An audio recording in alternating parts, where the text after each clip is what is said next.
nice to see you. Great. Good to see you again. I interviewed you, Paul McGuire Grimes, ABC of Minneapolis. I talked to you for Promising Young Women, loved it, and I'm so excited to talk to you for Saltburn. I know, I remember your library.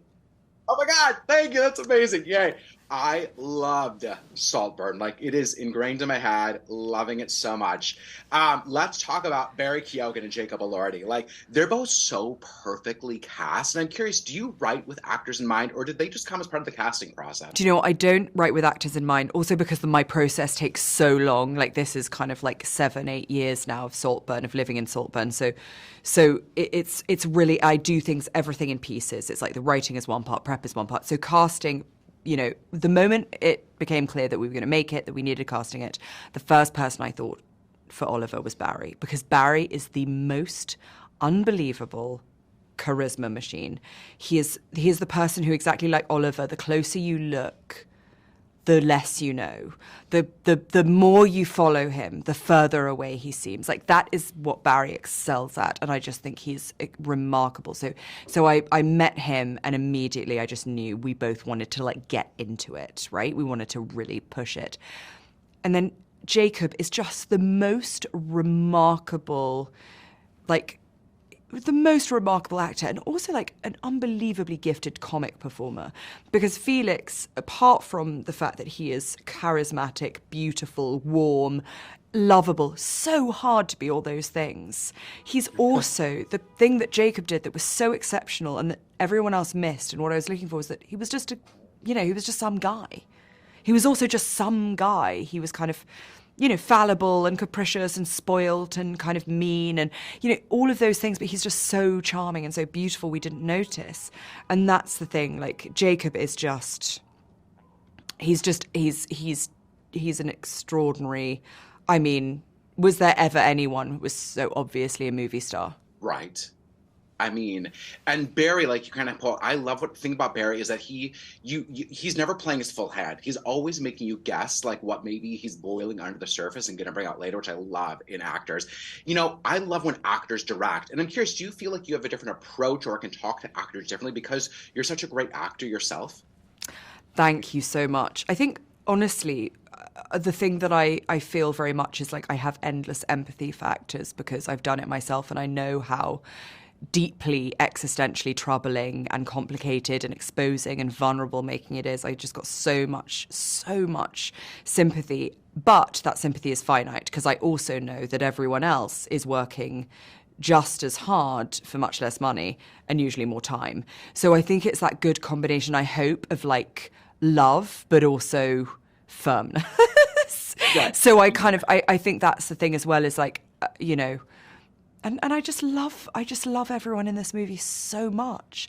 They are all so brilliant. To get to just like to be able to be honest. That's the thing I want more than anything else, is that the thing that I felt as an actress the most, that I hated the most, was the sense of not being told the truth, not being, feeling that there were people at the monitor having a conversation, and by the time that conversation came to me, somebody kind of made it palatable and kind of sugared the pill, and I just hated that feeling. So what I will always do with everyone I work with is have honesty that is kind, always kind, but goes both ways as well. That they can say, this is too much, or I don't want to do this. And that there's a kind of mutual respect where I can say, I'm not sure about that. I think we've got something else. I think we can get into something a bit more interesting. Or, that we can just, or like, oh, that angle's like, the lighting could be a bit like more flattering, whatever it is, so that they're not thinking all the stuff in their head. You can be like, oh, you're the most beautiful person in the world. I just want to make you look a bit more beautiful.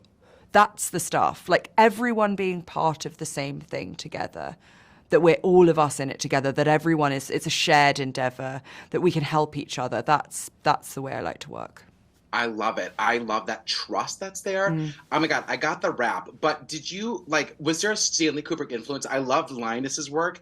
Like, I just felt like there was some influence of Stanley there. Like, can you say yes or no to that? Totally. Look, me and Linus, we are, he is like, I've just never, ever loved working with anyone so much. We share a monitor. We sit together all the time.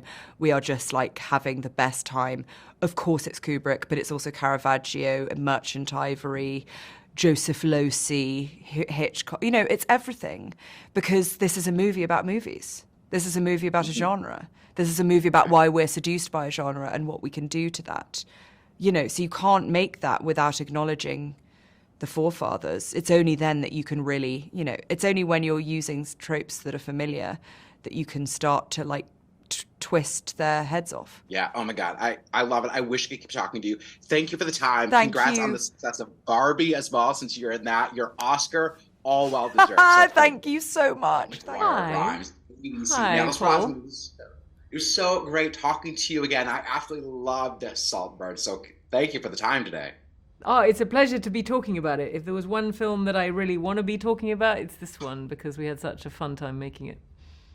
Oh, I bet. Especially, I'm assuming the cast was real. I mean, it just looked like you all had a blast. We had a blast. We had a blast. It was funny. It was, the way Emerald shoots, she has everyone just hanging out on set all the time. So, lots of kind of humorous things happen off set as well as on set. And it creates this very relaxed and fun, although it's, and diligent atmosphere.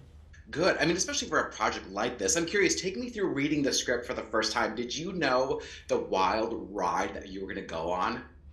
Not when I started reading the script. I thought, oh, this is clever. This is clever. You've set this, it's ground that I'm familiar with. It's interesting to see it in the perspective of the year 2007. That's cool. How fun. They go to see their parents. Oh, right. Okay. No, I didn't see that. Oh, no, and I didn't see that coming. Oh, okay. No. Okay. I didn't see any of this movie before, so that was the delicious thing about it. And also just my character. I thought she was such a fun person to play because, her kind of narcissistic shallowness I sort of relish playing people like that, I think. Okay, so speaking of that, I'm going to go a little out of order. Speaking of that, I love when you play characters that are maybe morally questionable, whether it's this other characters that you played. Do you then try to find empathy for them or try to feel the need to make them likable? I love Elspeth. I mean, Elspeth is just fantastic. She just gets bored easily. I mean, she's just sort of, I think Elspeth is a very caring person. She takes a great interest in people until they don't interest her anymore. Oh my God, I love it. I love when actors direct. So do you feel like Emerald Fennell had a different approach or can speak to the actor differently because she's an actor herself? I think Emerald has an incredibly fierce and fine mind.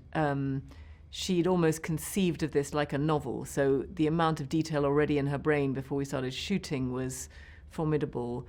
And she just keeps on until everybody gets on the bandwagon and is making exactly the same film. And when I say everybody, that is from, the actors to the gaffer to the fireman on set to the people doing the greens, building up the greenery around the maze. I mean, it's everybody is making the same picture. And I think, who knows? I think it's probably just her. It's in her DNA to work like that, to have an idea and just get everybody on board with it. I'm sure she does it. I've never worked with her as an actress, but I'm sure she brings that kind of infectious energy to her work as an actress too. But it's a pleasure to work for because it's so specific and she's so funny and she just loves it. She loves the process. It's like, that there's somebody watching so gleefully behind the monitor because, she's just loving every minute of it. Yeah, I love hearing that. She's a blast to talk to. I've interviewed her a couple times, especially today, and just delightful in every possible way. Now, in the film, the summer is certainly one that Barry's character Oliver will never forget. So I'm curious, what's something about filming this movie that you'll never forget? The house that we filmed in, that was a very unusual situation. A lot of the time, if you're a British actor and you go around, established country houses like this, you've seen them before. This one has never been shot in. The family generously opened the doors to us. I actually lived in the house while we were shooting, so I had a very kind of intensive experience. And it's a huge estate, so I don't think I went out of the grounds for 3 weeks or something like that one time. Yeah. I think the closeness of the cast, how much fun we all had until we didn't, until the story, takes a turn and suddenly what's, been hilarious and fun and wild is suddenly very dark and surprising. It was that, and also the surprise of reliving 2007, which feels so recent, and yet you realise this is a period film in some ways. This was a different time. This is kind of very much pre-Me Too. This is very kind of, it was a hard time for women, 2007. Because we had all the magazines and newspapers of the time on set, which they find them. So, I was poring over. Elspeth does nothing really apart from read magazines and sort of wish she was in them. So she was doing a lot of that, and you just see women being shamed left, right, and centre.